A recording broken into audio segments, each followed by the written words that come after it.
Merhaba arkadaşlar, yepyeni haberlerle karşınızdayız.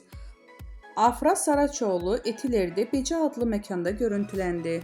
Saraçoğlu çıkışta "Bu yıl çok güzel geçti. Yeni yılda da sağlıklı ve huzur diliyorum" dedi. Mekanın önünde bekleyen Rus hayranlarıyla fotoğraf çektiren oyuncu, fanların yoğun ilgisi için "Gerçekten çok fazla iyi ki varlar" diye konuştu.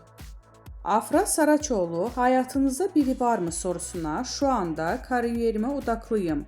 Başka söyleyebileceğim bir şey yok. Olacağı varsa olur. Hayırlısı" yanıtı da verdi.